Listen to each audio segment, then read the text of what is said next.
let's start talking about the kids who aren't ever taught. Exactly. Welcome to Jersey Mat Chat. How you doing? My name's Gary Wade. I'm an official here in the state of New Jersey. We're in need of officials, so if you're interested in becoming an official, please visit our website, njwoa.net. You'll fill out an application process, and you'll get a response back from Mark Sherman, who's in charge of the state of New Jersey for the cadets that join our ranks. The qualifications are you just have to be 18 years old. We could use you. We're shorthanded. Do you understand? Sir, yes, sir!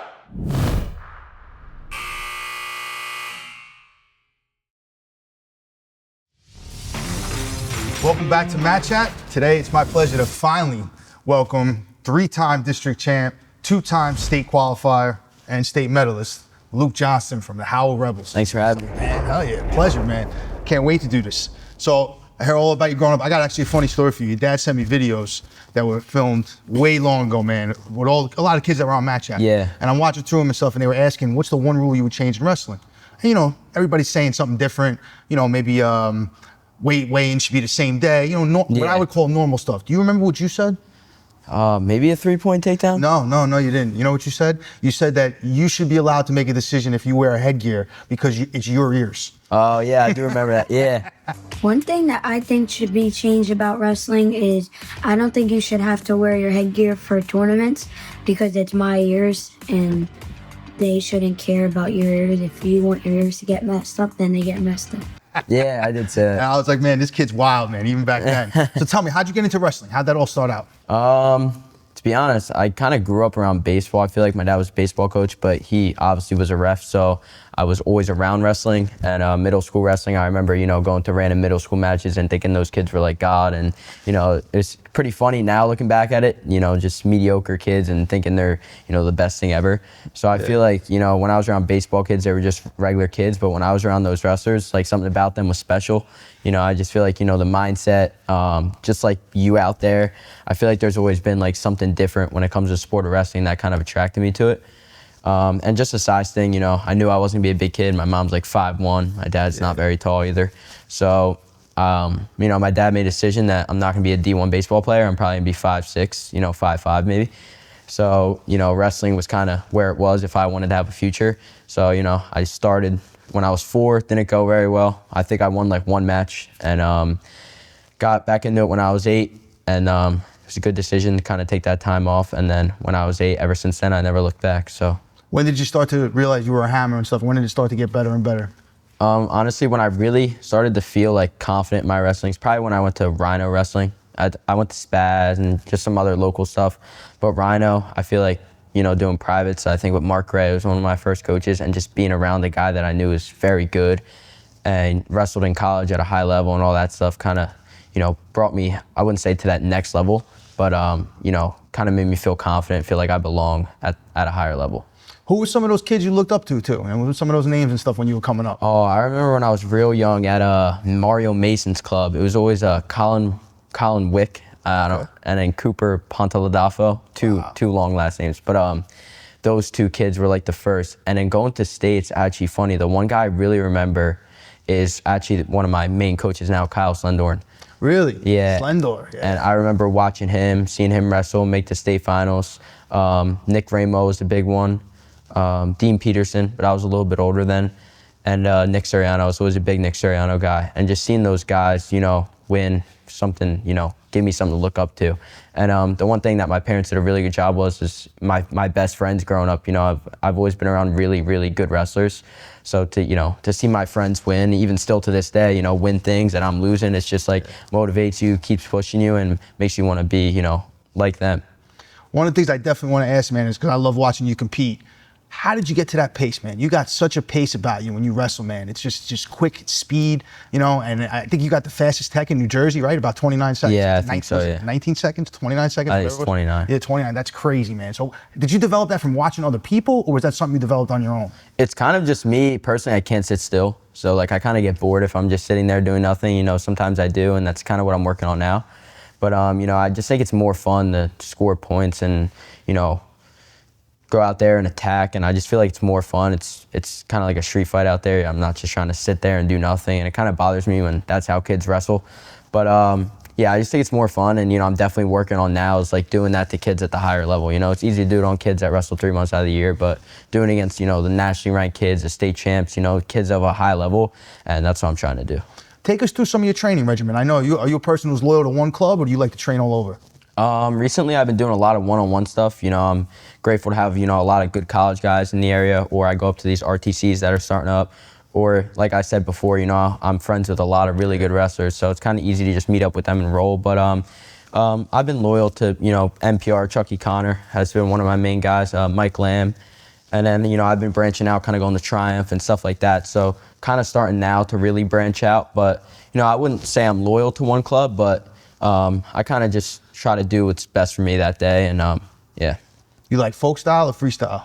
Right now, I'm really liking freestyle, to be honest. I think it's fun. I feel like I'm finally getting a feel for it. But I wrestle folk style more, so I'm probably more comfortable with that. But honestly, freestyle is probably more fun. What do you like better about freestyle? What's appealing to you now? I just like that it's all on your feet, and that guys, it kind of forces guys to wrestle. I feel like you don't see many 2-1 matches, or you might see a criteria match here and there. For the most part, it's high scoring. Guys are going after it, because you can't run out of bounds and stuff like that. Less scrambling, less guys holding on. So it's just like more scoring, more action. And I just feel like, the throws and the chest wraps, all that stuff, it's cool to see, and it's even fun to execute it. So yeah. Now, when you were growing up, man, you had kind of an unorthodox kind of schooling going on and stuff like that. Yeah. You were homeschooled for a while. Talk a little bit about that, man. What was that like? So during COVID, I didn't want to go to school with a mask on and even do the online school, so that didn't really go well for me. But all my friends kind of took the same approach to it. We would go up to actually the Kenny's house, kind of snitching on them. They were doing this during COVID, but it was great. They had a big garage, actually. It's a pretty good sized garage, and all the kids in the state would go there. And I remember it was me, Sean Kenny, Christian Ramirez, Paul, and like a couple other kids. We would play Fortnite all night for like 16 hours. It's actually like gross what we used to do.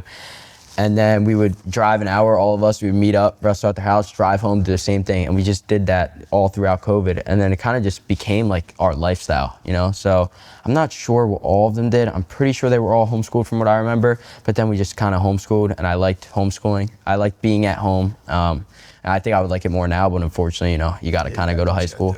Yeah, it's just kind of your life. But yeah, it was fun. So those were really good times. And kind of miss it a little bit, not having to ask to go to the bathroom, not have to worry about, missing class or, being late, whatever, kind of on your own time. But yeah, it was good. So kind of just through COVID, just kind of stuck for the next couple of years. And now you came back to school. When you go to high school, you go to Howell High School and stuff. What was freshman year like for you? Academically, it was kind of hard getting back into it. You're used to waking up, your dad's making you breakfast, you're going upstairs and you're playing video games, and you have practice. So it was a little different, having to, get to school, do all your schoolwork, waking up early, all that stuff. Being in school for 7 hours was really hard at first. And then just like any other kid, it kind of just became an everyday thing. So it became like more of a habit, more of my lifestyle pretty fast, but definitely took some getting used to after taking all those years off of just being at home. Any good teachers help you out that you want to shout out? Yeah, definitely Miss Iliescu. Gresco and Antunes, I have them right now. They're like, my close friends almost. They're young teachers, and they just help me not only in school but just in life. It's good to have different perspective other than your parents and coaches and even your best friends. So it's good to have those people. And obviously, Chrissy Casella, who's been a family friend of ours for a while, and there's a bunch of others I'm missing. But I will say the best thing about Howell High School is definitely the staff. There's great support from them, and I really appreciate all of them. So let's get down to the wrestling season. Freshman year, you come in, you're a heralded wrestler and stuff. Talk about the team. Team was good freshman year. We had a really good senior class and a really good freshman class. It was a little off balance. But, it was solid. I think we definitely underachieved as a team. We actually had a really bad injury happen to one of our best guys, probably our best guy in the short conference finals. I still think to this day, Sebastian Ortega would have went on and, won a state title, because I think his best guy at the time dropped in weight. So, yeah, he was wrestling really good all season, had a bad, knee injury, and you just kind of felt the vibe in the room. He was probably the best leader I've ever had in any part of my life. Him and his brother, not only are they really good wrestlers, but they're really good academics. So like that leadership role kind of dropped. We had other really good leaders like JJ Matchnick, all those guys, but that leadership role kind of dropped, and I feel like it really did play a toll on our freshman year season because I honestly think we're the best team in Group 5. Sophomore year, losing those guys, not really gaining a whole lot, definitely played, a big role. We didn't really, to be honest, our sophomore year team was like okay. This year, I think we had a really solid team. We took 2 losses to 2 really tough teams. Delsey, you guys just had Grayson on here. It's, they're a tough team. That one sucked. I still think, we're better than them. And I think we're better in Southern too if we win the toss. I mean, it kind of sucks if that's what it comes down to. We lost the toss all year. We lost the toss, man. All year we did. And I mean, you kind of just got to be the team that can win without winning the toss because you can't, have something come down to a coin toss. But I think next year we're going to be the best public school team, and probably I think we'll be top 5, top 3 teams in the state. That's the goal. Yeah. And so it's been a journey with these guys, but we have a really good freshman class now. Well, now they're going to be sophomores, and my class is obviously pretty strong. So it's fun. I love those guys, and I can't wait for one more ride. Yeah. Talk about a little bit about your development, because I know you said you came in, you had some great leaders on the team, and I would say like you're one of the leaders on the team now and stuff like that. So how did you develop into that? Who helped you with that? I think I'm the one person that kind of helped me with it is JJ Matchnick. He never really got to achieve what he wanted to, and might be a kid that was under the radar, but he was always a really good leader and always someone that would, go out of his way to be a leader almost. And I feel like that's something I can do a little bit better. I think I'm not the best of leaders sometimes, and I can work on that definitely. But I just think him definitely seeing that, and then like I said, the Ortega's brothers, they were just leaders. They're quiet kids, but leaders in different ways, like to strive to be like them in every part of life. I look at them as basically perfect kids. I mean, they have like 6.0 GPAs, like something out of this world. Sebastian was the number 1 ranked kid in the state at some point, and Xavier is very talented himself. So seeing those kids do that, I mean, just trying to be half the person as they are off the mat is definitely something that I think everyone on that team should strive for. Now, personally, how did you do freshman year? Walk me through that. I actually, been thinking about it a lot. I think my freshman year I did very good. Not to make excuses, I was very undersized. I mean, you can go check the weigh-ins. I think I weighed in at 105 when it was 109 in states, and I was eating like full meals. I mean, my mom used to make me like hibachi for lunch. Like it would be like shrimp and rice and stuff. So I was definitely undersized. I wrestled some really good kids. I opened up my season, my 3rd match of the year was against the number 1 kid in the country. Wow. So, to wrestle him, and then some really tough kids in the shore conference. I wrestled Coluccio, who's obviously very tough. And then, some other tough kids, like I had Sans in the region final. So I definitely, did not have an easy path by any means. I had a tough kid, 2nd round of states. Thought I could have won that match, came down to the wire.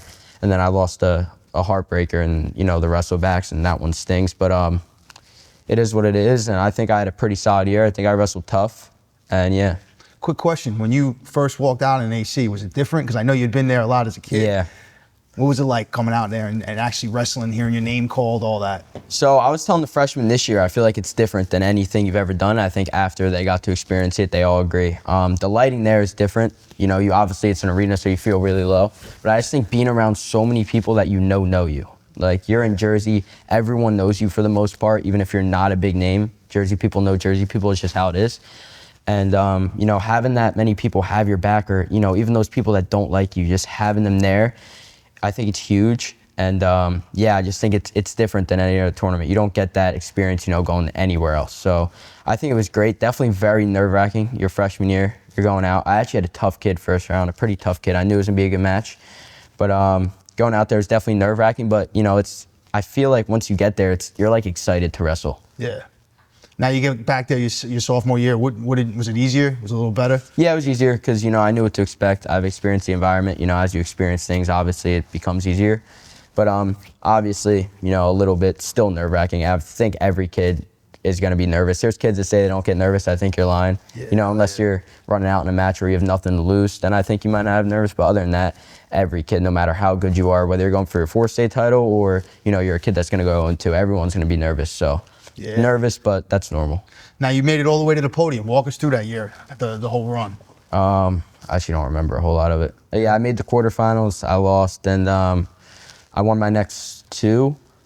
I beat 2 tough kids, and then I lost out day 3. So honestly, not what I wanted, and it just motivates me still to this day. Obviously, it sucks, but I didn't have an opportunity to get back at this year, so it's gonna all have to go into next year. But you know, not what I wanted, but it was a very tough weight, and I wrestled some really tough kids, so it was a good experience just getting on the podium for the first time, and it's not an easy thing to do in New Jersey. I mean, you know, being around, like I said, high-level wrestlers all the time, you know, being a state placer is kind of just expected. I feel like I truly went to that tournament expecting myself to be a state placer. It kind of would have been a letdown if I didn't.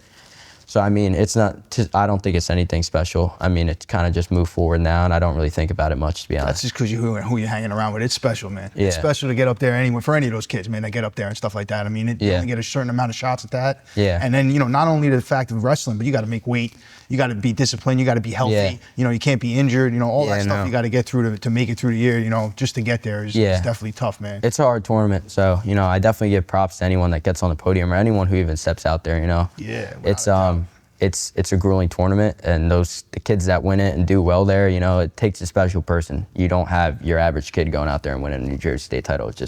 It doesn't happen. You got to have something deep inside of you. You got to have that dog in you, and you got to be, you know, better than everyone on that day, and it takes a lot to do that. So. Oh, without a doubt. And then this year you come out, and I always thought of you as a tech kid, teching everybody, teching everybody. And all of a sudden this year you start pinning people. You had what, 14 pins, 15 techs, I think? Yeah, so it all started kind of in the room, just like funny trash talk with your boys. And I think it was Tyler going, actually. We tried to see who could get the most pins. And then I started getting frustrated because kids just try not to get pinned. And I'm actually not that good at pinning people.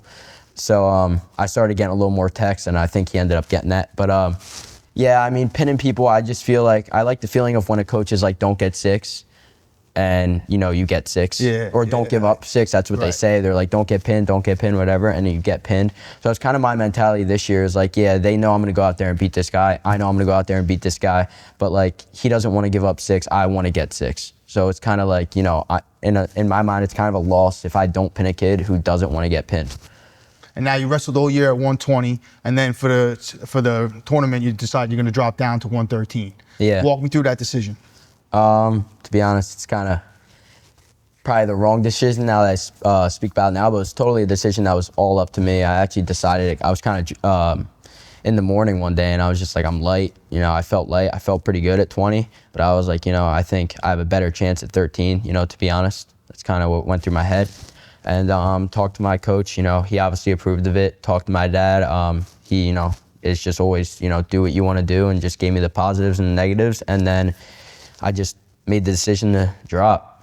And then you go to districts, you win districts, right? Yeah. And you go to regions, you win the first 2 nights, and then everybody's asking the next day, what's going on with Luke Johnston and stuff. So what exactly happened that night? What happened that night was, you know, a lot of stupidity. And, you know, it's honestly nobody's fault but my own. And, you know, you take certain things that are meant for situations that you're not in, and you kind of think you're doing it right, and you're not. And your body just breaks down. You know, after cutting weight, you know, you got to be very specific with what you put in your body and the timing of which you do it. And, you know, you mess that up, it can cost you not only your season, but, you know, it pretty much got to the point where it was next to impossible for me to make weight, you know. I wouldn't say it was, you know, a medical issue or anything. You know, I'm a pretty healthy kid. But it just, you know, got an unfortunate situation got put in my hands, and I don't think I handle it, you know, best way. But some people just think that I went out there and ate too much off the scale and just didn't make weight the next day. I mean, I'm, you know, I'm not the brightest of kids, but I'm not that stupid. So it's not really what happened, and it's definitely not a, you know, a medical thing. I'm healthy, and, you know, I was back to training probably 3 days later. But it was something that hurt more than any loss. And, you know, I saw comments on social media, actually. It kind of bothers me, but it is what it is, about me, like, ducking kids and stuff like that. And if anyone in their right mind thinks that I wouldn't weigh in to just not wrestle one person, they're honestly just dumb. So people like to talk. That's stupid. Yeah, you know, definitely wasn't a medical issue. Definitely wasn't me ducking someone. Just, you know, maybe me not thinking, taking the wrong things at the wrong times. And, you know, your body shuts down, and there's nothing you can do about it. I truly think that, you know, I put in my best effort to, you know, making the weight, and I just think my body wasn't going to let me do it. So to give you a little bit of a different perspective, my son, when we heard what happened, the first thing he says to me, he goes, "Dad, Luke's like the cleanest eater I know." He's like, that guy is on top of everything. He's like, I don't know what happened, you know? So it was like, I don't think you have that reputation at all, you know? Yeah, and it sucks because it's almost like made a joke out of it. Like, I I did everything right all year. I felt pretty good all year. I mean, coming down to 13, I wasn't feeling good, to be honest, but it was all on me, and I, kind of just tried to mask it. I kind of just tried to, tell myself I feel fine, but, thinking back on it, it was way harder than my 106 cut. My 106 cut was pretty hard. So, I learned more than I ever have in my life just moving forward, and it honestly motivates me. Those people that said I was ducking next year, I want to see them. Well, that's what I know. I was ducking this year, I want to see them say that next year. So it really motivates me, going forward. And I have a lot to prove in 1 year. And honestly, the guy that was on before me, motivates me a lot every day. Because, not same situation, but he didn't get to wrestle his junior year, neither did I. And he won a state title. So I'm going to try to take after him and get it done next year. Talking about Grayson Pettit. Some of these lessons you learn in life as you get older, you'll see are real hard, man. It sucks, bro. But you're a much better and stronger person from it. Yeah. And you come out of it tougher, you come out of it stronger, and you come out of it. So talk about what's next, what's going forward. Talk about what your goals are for your senior season. My goals are for senior season, just compete as much as I can at the highest level this off season. Maybe do some college opens, just get better every single day, wrestle with the best guys I can, really push myself. I think mentally is somewhere I really gotta fix, and I'm really working on that. Trying to get bigger, stronger, getting ready for college. And my goals for senior season is not to just dominate the average guys, it's to dominate the best guys and, obviously ultimately win a state title, but, it's going to take a lot to get there. There's some very, very talented guys in New Jersey, So just working hard every day, focus on getting better, not necessarily focus on my goals like I have been before. I'm not going to say, I'm going to be a state champ or I'm going to do this, I'm going to do that. Just focus on getting better every day. And then when, it's game time and it's that day of, I'll be ready and just ready to compete. My biggest goal of next year is probably to give 110% in every single match. I don't want to have one regret in my senior year, and I want to be able to look back and say I gave it my all no matter what happens. Oh, yeah. What about college? Do you have any college visits? Yeah, coming up I have a couple. I'm talking to a couple schools. But, obviously the whole college, recruitment thing, it's obviously a blessing and something that we got to be grateful for. And, but I'm hoping to get, more, and some of the schools I've been hoping for, moving forward, hopefully beat some good guys, and that's how you get recruited. You don't get recruited by not wrestling your state tournament. So. Where would you love to be wrestling at? What kind of schools? Or D1 we talking, Big Ten? What are we talking here? Yeah, obviously Big Ten's, obviously the best conference. Definitely a Division I school. No shame on anyone going D2 or D3. Yeah. I think anyone who wrestles in college, like I said, any wrestlers, I respect them all. But I put in the work to wrestle at the best level I possibly can, and I think I'm good enough to go D1. And I just gotta, keep working hard and compete at that level. So obviously Big Ten's a dream, but any bigger school, and I'm not really sure yet. I don't want to go too far from home, but we'll see. I'm kind of just gonna take my time with the process because you see kids commit and then they decommit and then they end up finally finding out where they're going the end of their senior year anyway. So it's just like taking your time with it and it'll all work out. Well, you are definitely one of the better wrestlers, and to get to that level, what would you tell all the kids out there, who are younger kids who are watching, who are trying to get to your level, trying to be like you? What have you learned? What advice would you give them? I would say work hard, and the one mistake I have is just you got to have fun with it all the time, and it kind of seems like wrestling's the world when you're 12. It's really not. It does not matter. I don't even know 90% of the kids I've lost to when I was in middle school. I don't know where they are now. I don't know their names. So it's just like, it does not matter at all. Just have fun and get better, chase the best competition. Don't be scared of competition, and you'll find your way to the top. I think that any kid can be great. I think wrestling's a sport that you don't just have to be gifted. You can really earn, being good. There's a lot of kids that are very good that, aren't very athletic and probably wouldn't be good at many other sports, but wrestling, it gives you what you give it. So what you put into is what you're going to get out. So and it goes by quick, man. You got one more year left and you're out of high school already, man. Yeah. It's crazy. What's next after college, after this is all done? What do you see yourself doing? I want to own my own business. I definitely want to be successful in the money world. I think everyone wants to, have a lot of money. So that's always the goal. I'm not sure 100% yet, but I definitely see myself owning a business. And, I think the mentality of go in wrestling and train in wrestling is going to translate well into the working world. And I just think, chasing success in every aspect of life is important, but I definitely want to always be involved in wrestling, whether it's coaching, owning a club, maybe being a personal trainer or something like that. And, just giving back to the kids that are, in generations in the future. Well, the one thing you'll find out when you get older that I know is wrestling is a fraternity. Yeah. You'll always have connections for people. I do business with people that all they do business with is ex-wrestlers and stuff like that. It's crazy. So it's definitely a big fraternity for that. One thing I definitely got to ask you from talking to your dad all the time, what kind of music you listen to, man? Pretty much everything. We were listening to Drake earlier. I love country music. That's probably what I listen to, you know, driving. But practice, probably Drake, rap, just whatever's popular. I mean, I'm not really picky. Some old rock and roll stuff, anything really. You're into it all. Yeah. It's a beautiful thing. Not man. really picky when it comes to music. Not at all. Food, so. He told me, Redman, he was telling me you got some of the good rappers that we used to listen to and stuff like that. You grew up on that kind of stuff? Yeah. To be honest, I don't even know most of the artists. I just add them to my playlist if I like the song and I listen to it. So that's today's generation, man, for sure, man. Yeah. All right, Luke Johnston, man, pleasure to have you on. I can't believe it. Thank you. Thank you so much, Thank you. brother. Attention, wrestling fans, parents, and future state champs. This is your podcast.